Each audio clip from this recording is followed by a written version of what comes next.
back to Sandal words. ഞങ്ങൾ ഈയിടെയായിട്ട് കുറച്ച് വീഡിയോ പോസ്റ്റിംഗ് ഒക്കെ കുറച്ചു. കാരണം എന്ന് പറയുന്നത് ഞങ്ങൾ മടി തന്നെയാണ്. അപ്പോൾ ഈ അടുത്ത് ഞങ്ങൾ ലാപ്ടോപ്പിൽ കൂടെ നോക്കുമ്പോഴാണ് ഞങ്ങൾ ഒരു പഴയ വീഡിയോ കണ്ടത്. അപ്പോൾ എന്തായാലും ഇതൊക്കെ വരികയാണ്. അതുകൊണ്ട് ഞങ്ങൾ ഒരു മീൻ കറിയുടെ വീഡിയോ ഇടാമെന്ന് വിചാരിച്ചു. വീഡിയോ പഴയതാണെങ്കിലും മീൻ കറി ഇപ്പോഴും പുതിയതാണ് കേട്ടോ. അപ്പോൾ നിങ്ങൾക്ക് ഞങ്ങളുടെ മാറ്റങ്ങളൊക്കെ ഈ വീഡിയോയിലൂടെ കാണാം.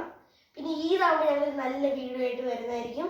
അതുവരേക്കും നിങ്ങൾ ഈ വീഡിയോ കണ്ടിട്ട്. അപ്പൊ നമ്മുടെ മീൻ കൂട്ട ഉണ്ടാക്കാൻ വേണ്ടിയിട്ട് ആവശ്യമുള്ള ഇൻഗ്രീഡിയൻസ് എന്തൊക്കെയാന്ന് വെച്ചാൽ 5-6 മത്തി, 6-7 ചെറിയ ഉള്ളി, 2 വലിയ തക്കാളി, ഒരു ചെറിയ ഇഞ്ചി കഷ്ണം, 5-6 പച്ചമുളക്. പച്ചമുളക് നിങ്ങളുടെ എരിവിനനുസരിച്ച് കൂട്ടുകയും കുറയ്ക്കുകയും ചെയ്യാം. പിന്നെ ഇതാ ഒരു നെല്ലിക്ക വലുപ്പത്തിലുള്ള പുളി നിങ്ങൾക്ക് വേണമെങ്കിൽ കൂട്ടാം. പിന്നെ ഇതാ 2 ടേബിൾ സ്പൂൺ മുളക് പൊടി, 1/2 ടേബിൾ സ്പൂൺ മഞ്ഞൾപ്പൊടിയാണ് വേണ്ടത്.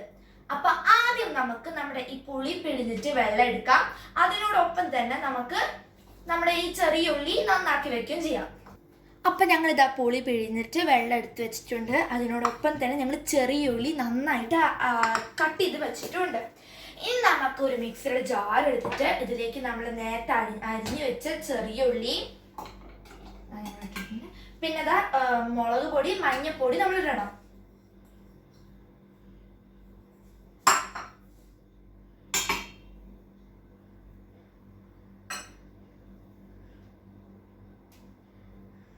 ഇനി നമ്മളിത് നന്നായിട്ട് പേസ്റ്റ് പോലെ അരച്ചെടുക്കണം. അപ്പൊ ഞാനിത് നല്ല പേസ്റ്റ് രൂപത്തിൽ അരച്ചെടുക്കാൻ പോവാണ് കേട്ടോ. അപ്പൊ ഞാനിത് നല്ല പേസ്റ്റ് രൂപത്തിൽ അരഞ്ഞെടുത്തിട്ടുണ്ട്. നീ അങ്ങോട്ട് കൊടുക്കുന്നത്. ഓക്കെ, ഇനി നമുക്ക് ഈ പേസ്റ്റ് പുളിവെള്ളത്തേക്ക് ഇടണം. അതിനോടൊപ്പം തന്നെ തക്കാളി നല്ല ചെറുതായിട്ട് അരഞ്ഞിട്ട് ഇഞ്ചിയും പച്ചമുളകും അരഞ്ഞ് നമ്മൾ ഇതിന്റെ ഈ പേസ്റ്റിന്റെ ഒപ്പം പുളിവെള്ളത്തേക്ക് ഇടണം. അപ്പൊ ഞാനിപ്പോ എല്ലാ ഇൻഗ്രീഡിയൻസും ഇതിലേക്ക് ഇട്ടിട്ടുണ്ട്. നന്നായി മിക്സ് ചെയ്തെടുക്കാണ് ഞാനിപ്പോ സ്പൂണോടാണ് മിക്സ് ചെയ്യുന്നത്. നിങ്ങൾക്ക് വേണമെങ്കിൽ കൈ ഉപയോഗിക്കാം. ഇത് നന്നായി മിക്സ് ചെയ്യാൻ വന്നിട്ടുണ്ട്. ഇനി ഞാൻ ഇൻഗ്രീഡിയൻസിൽ പറയാൻ മറന്നുപോയ ഒരു മെയിൻ സംഭവം ഉണ്ടായിരുന്നു. അത് ഉപ്പാണ്.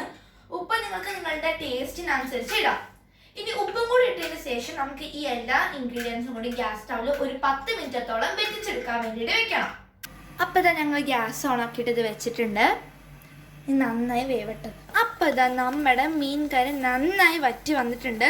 ഇനി നമുക്കിതിലേക്ക് നമ്മുടെ നേരത്തെ വെച്ച മത്തി ഇടാം. ഇട്ട് കഴിഞ്ഞിട്ട് നമുക്ക് പിന്നെ ഒരു 3-4 മിനിറ്റ് ഇതൊന്ന് വേവിക്കണം. മത്തി മാത്രമല്ല, നിങ്ങൾക്ക് ഏത് മീൻ വേണമെങ്കിലും ഇടാം. അപ്പോൾ ഞാൻ മത്തിയും കൂടി ഇട്ടിട്ടുണ്ട്. അപ്പോൾ നന്നായി വേവിക്കൊണ്ടിരിക്കുകയാണ്. അപ്പോൾ ഇതാ നമ്മുടെ മീൻ കൂടെ നല്ല പാകമായി വന്നിട്ടുണ്ട്. ഇനി നമുക്കിതിലേക്ക് നമ്മൾ ഫസ്റ്റ് ഗ്യാസ് ഓഫ് ചെയ്യാം. അത് കഴിഞ്ഞിട്ട് ഇതിലേക്ക് നമുക്ക് കരിവേപ്പിൻ്റെ ഇലയും പിന്നെ കുറച്ച് എണ്ണ 2 സ്പൂൺ വെളിച്ചെണ്ണ ഒഴിച്ചു കൊടുക്കാം.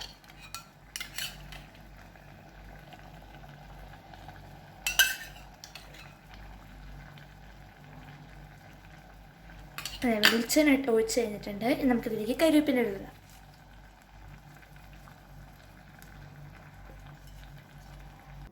അപ്പോൾ ഇതാ നമ്മുടെ വെളിച്ചെണ്ണ ഒഴിച്ച് കഴിഞ്ഞിട്ട് നമുക്ക് ഈ പാത്രം ഒന്ന് ചുറ്റിച്ചു കൊടുക്കണം. ചുറ്റിച്ചു കൊടുത്തതിന് ശേഷം നമുക്ക് ഇതൊരു അടപ്പുകൊണ്ട് അടച്ചു വെക്കണം. അപ്പൊ ഇതാ നമ്മുടെ നല്ല ടേസ്റ്റി ആയിട്ടുള്ള ചോറും മീൻ കറിയും റെഡി ആയിട്ടുണ്ട്. ഇനി നമുക്ക് നമ്മുടെ ഉണ്ണിനൊക്കെ ടേസ്റ്റ് ചെയ്യണമെന്ന്